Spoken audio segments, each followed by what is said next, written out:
De la matinale sur la première.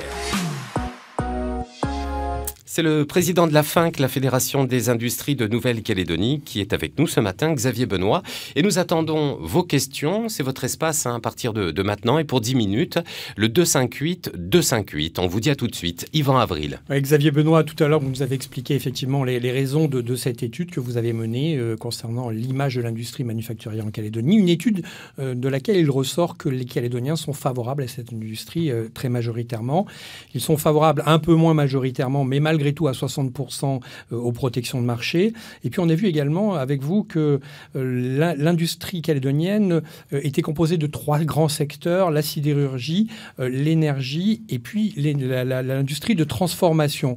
Vous nous avez également parlé des mesures de modernisation que le gouvernement est en train sur lesquelles le gouvernement est en train de travailler en ce moment. J'aimerais bien que l'on revienne un petit peu là-dessus.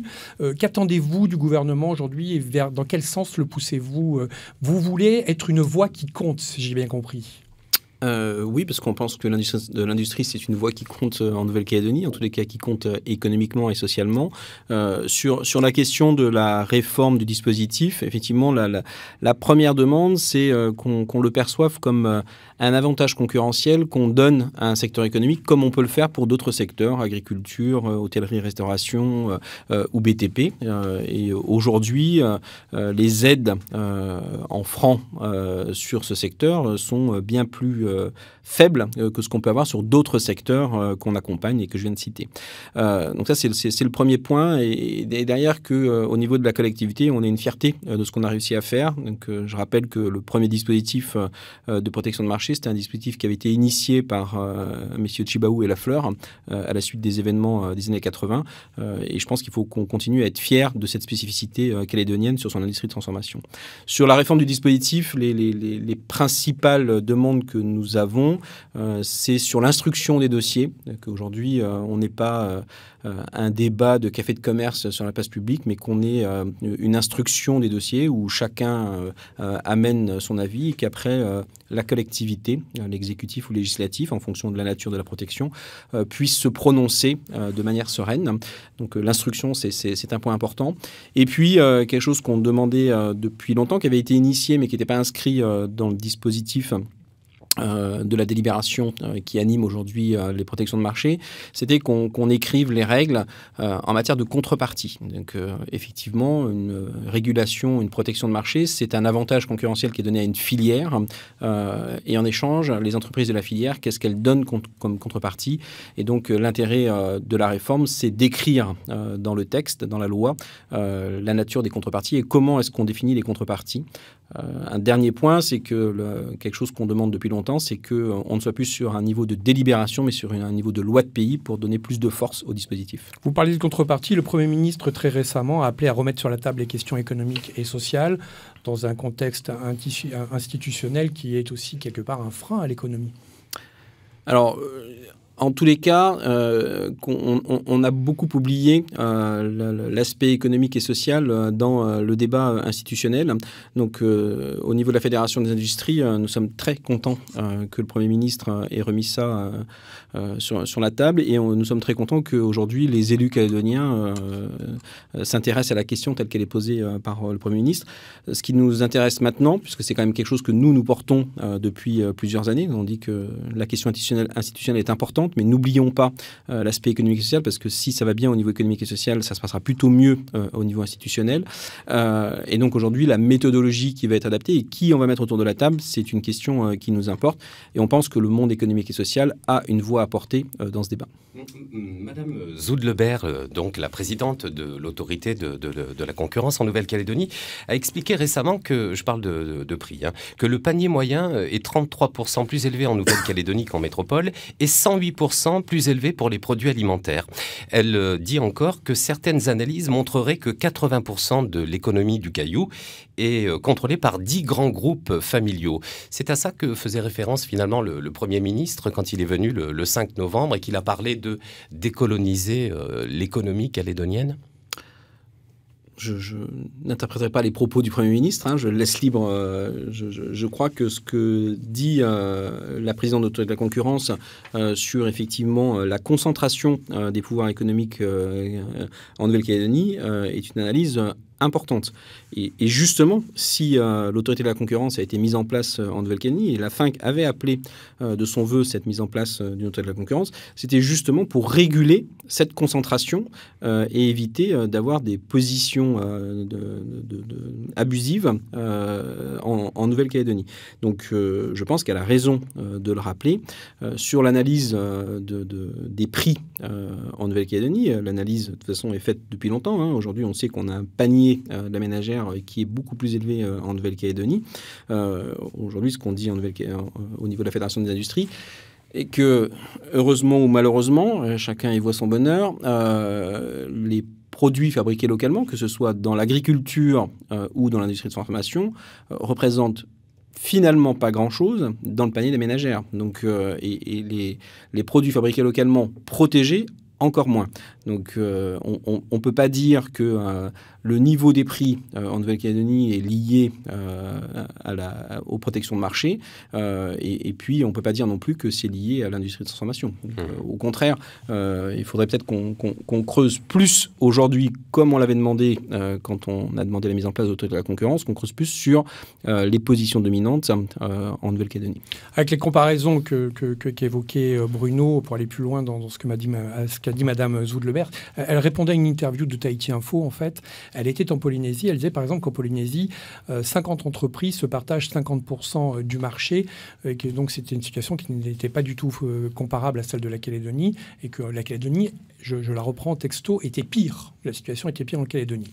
Concernant les prix, est-ce que ces prix sont aujourd'hui contrôlables de manière claire et nette par l'industrie de la transformation? Vous vous plaignez, par exemple, si j'ai bien compris, que la TGC et que les taxes sont appliquées plein pot sur les produits que vous utilisez vous-même pour transformer ensuite, au départ, les produits qui arrivent ici. Non, là, on ne se plaint pas. Hein. Généralement, quand on est industriel, si on commence à se plaindre, c'est qu'on est sur le mauvais chemin. On exprimait une inquiétude qui était effectivement le fait que les industriels, avec le dispositif de TGC, allaient se retrouver créditeurs de TGC, c'est-à-dire qu'ils allaient payer plus de TGC qu'ils n'allaient en encaisser. Et donc, ça leur posait des difficultés de trésorerie.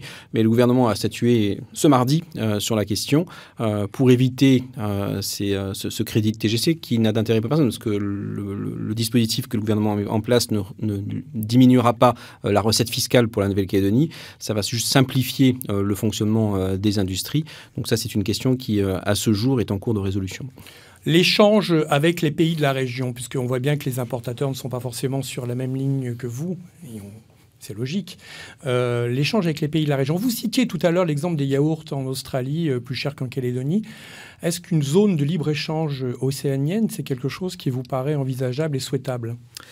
Alors, l'échange dans la région, c'est un point essentiel pour la Nouvelle-Calédonie. Sa capacité à s'intégrer au niveau économique, au niveau régional, c'est une question qu'au niveau de la FINC on porte depuis quelques années, parce que nous avons même accompagné un cluster, donc un regroupement d'entreprises sur cette question, qui a aujourd'hui des résultats très positifs et de belles success stories d'entreprises du reste de services ou industriels qui exportent dans la région. La zone de libre-échange, il ne faut pas oublier qu'elle a son intérêt quand on a les mêmes équilibres dans les pays qui adhèrent à cette zone de libre-échange. Et si on prend un comparatif avec la zone européenne, c'est toute la difficulté aujourd'hui de l'Europe, c'est d'arriver à avoir une zone de libre-échange où on a les mêmes équilibres économiques. Or, dans la région, c'est-à-dire que si vous prenez Australie, Nouvelle-Zélande, Nouvelle-Calédonie, Fidji, Vanuatu, Île Cook, etc., on voit qu'on n'est pas du tout sur les mêmes équilibres. Donc il ne faudrait pas imposer, comme on essaye de le faire avec Passer Plus aujourd'hui, une zone de libre-échange qui contraint des territoires qui sont encore en construction et qui favorisera des territoires qui, eux, sont déjà plus construits et donc pourraient imposer leur politique économique. Des taxes qui pourraient être unifiées, en tous les cas un système de fiscalité, une aide à l'import-export? Merci de cette question. C'est quelque chose qu'on essaie de construire aujourd'hui avec le Vanuatu qui devrait avancer. C'est qu'aujourd'hui, il y a des produits qui existent au Vanuatu qui n'existent pas en Nouvelle-Calédonie, où on a un déficit en Nouvelle-Calédonie. Puis inversement, il y a des produits qu'on a en Nouvelle-Calédonie et pour lesquels il y a un déficit. Et on essaie de construire justement une espèce d'échange sans taxe à l'entrée. Dire voilà, je suis capable d'absorber sur mon marché vos produits et vous êtes capable d'absorber sur votre marché mes produits.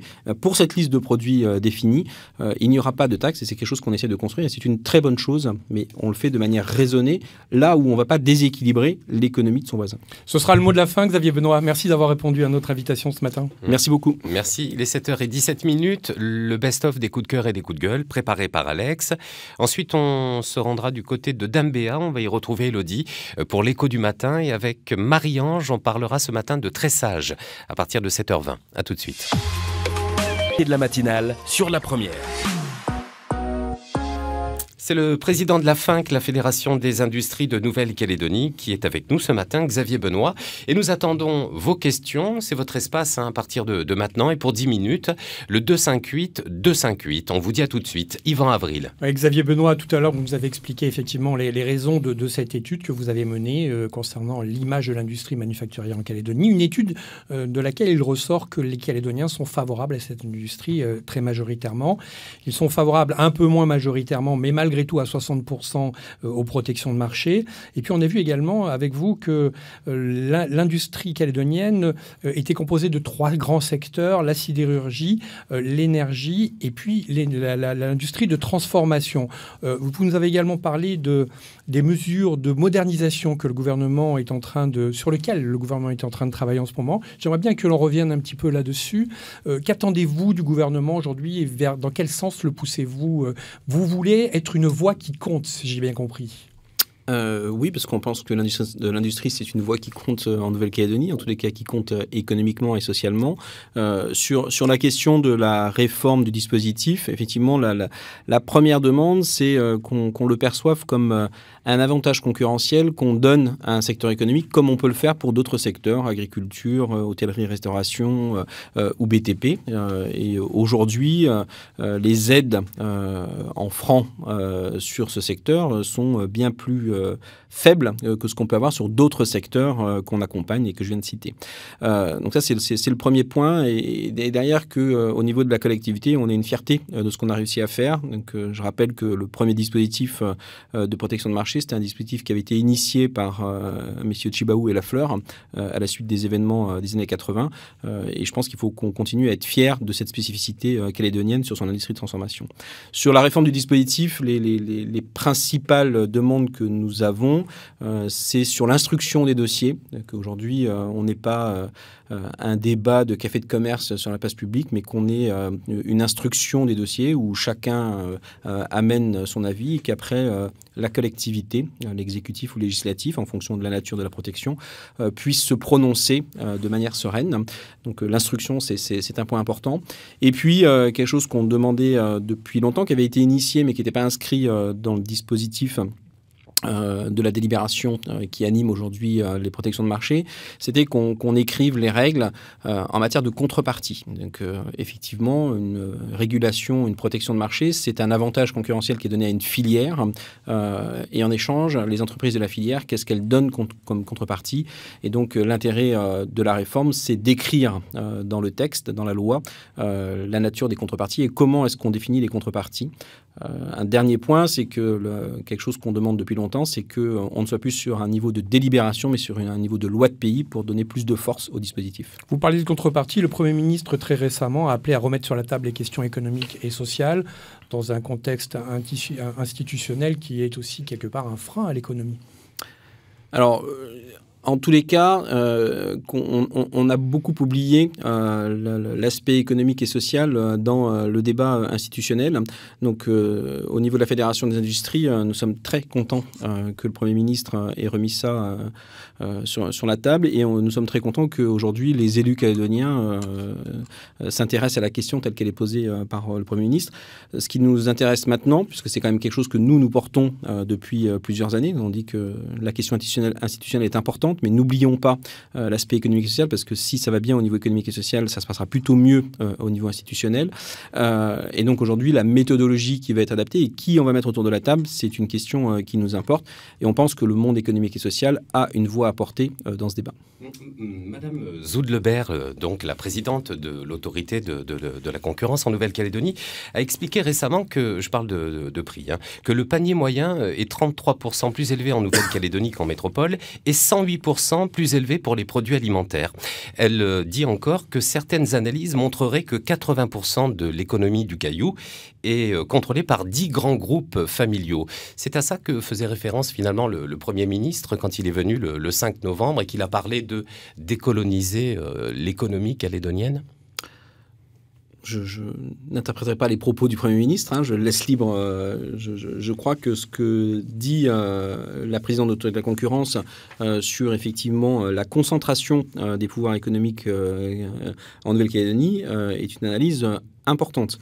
Et justement, si l'autorité de la concurrence a été mise en place en Nouvelle-Calédonie, et la FINC avait appelé de son vœu cette mise en place d'une autorité de la concurrence, c'était justement pour réguler cette concentration et éviter d'avoir des positions abusives en Nouvelle-Calédonie. Donc je pense qu'elle a raison de le rappeler. Sur l'analyse des prix en Nouvelle-Calédonie, l'analyse de toute façon est faite depuis longtemps. Aujourd'hui, on sait qu'on a un panier de la ménagère qui est beaucoup plus élevé en Nouvelle-Calédonie. Aujourd'hui, ce qu'on dit au niveau de la Fédération des industries, et que, heureusement ou malheureusement, chacun y voit son bonheur, les produits fabriqués localement, que ce soit dans l'agriculture ou dans l'industrie de transformation, représentent finalement pas grand-chose dans le panier des ménagères. Donc, et les produits fabriqués localement protégés, encore moins. Donc, on ne peut pas dire que le niveau des prix en Nouvelle-Calédonie est lié aux protections de marché.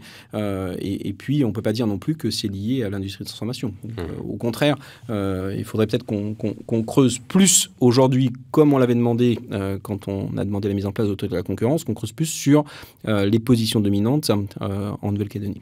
Avec les comparaisons qu'évoquait Bruno, pour aller plus loin dans ce qu'a dit Madame Zoud-Lebert, elle répondait à une interview de Tahiti Info, en fait. Elle était en Polynésie. Elle disait, par exemple, qu'en Polynésie, 50 entreprises se partagent 50% du marché. Et que, donc, c'était une situation qui n'était pas du tout comparable à celle de la Calédonie. Et que la Calédonie, je la reprends texto, était pire. La situation était pire en Calédonie. Concernant les prix, est-ce que ces prix sont aujourd'hui contrôlables de manière claire et nette par l'industrie de la transformation? Vous vous plaignez, par exemple, si j'ai bien compris, que la TGC et que les taxes sont appliquées plein pot sur les produits que vous utilisez vous-même pour transformer ensuite, au départ, les produits qui arrivent ici. Non, là, on ne se plaint pas. Généralement, quand on est industriel, si on commence à se plaindre, c'est qu'on est sur le mauvais chemin.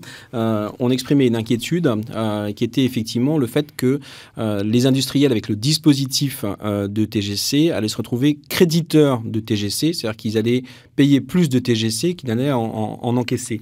Et donc, ça leur posait des difficultés de trésorerie.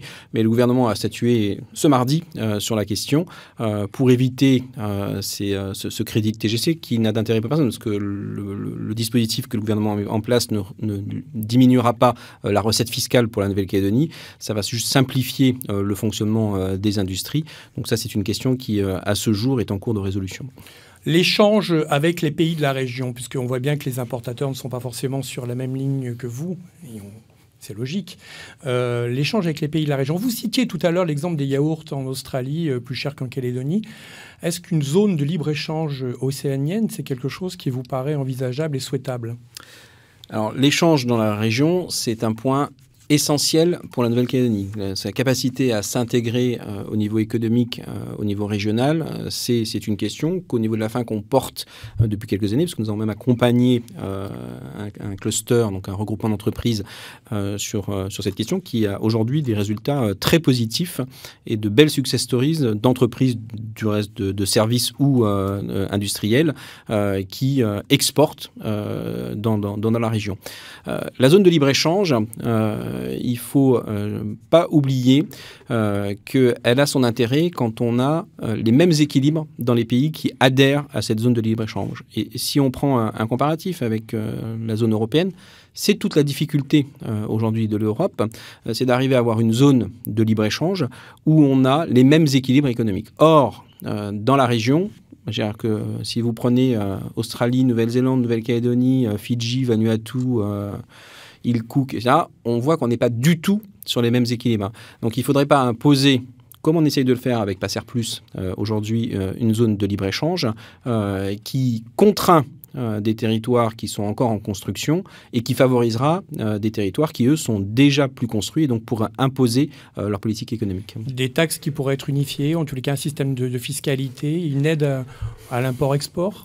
Merci de cette question. C'est quelque chose qu'on essaie de construire aujourd'hui avec le Vanuatu qui devrait avancer. C'est qu'aujourd'hui, il y a des produits qui existent au Vanuatu qui n'existent pas en Nouvelle-Calédonie, où on a un déficit en Nouvelle-Calédonie. Puis inversement, il y a des produits qu'on a en Nouvelle-Calédonie et pour lesquels il y a un déficit. Et on essaie de construire justement une espèce d'échange sans taxe à l'entrée. Dire voilà, je suis capable d'absorber sur mon marché vos produits et vous êtes capable d'absorber sur votre marché mes produits. Pour cette liste de produits définie, il n'y aura pas de taxes et c'est quelque chose qu'on essaie de construire et c'est une très bonne chose, mais on le fait de manière raisonnée, là où on ne va pas déséquilibrer l'économie de son voisin. Ce sera le mot de la fin, Xavier Benoît. Merci d'avoir répondu à notre invitation ce matin. Merci beaucoup. Merci. Il est 7h17, le best-of des coups de cœur et des coups de gueule, préparé par Alex. Ensuite, on se rendra du côté de Dambéa. On va y retrouver Elodie pour l'écho du matin. Et avec Marie-Ange, on parlera ce matin de tressage à partir de 7h20. À tout de suite.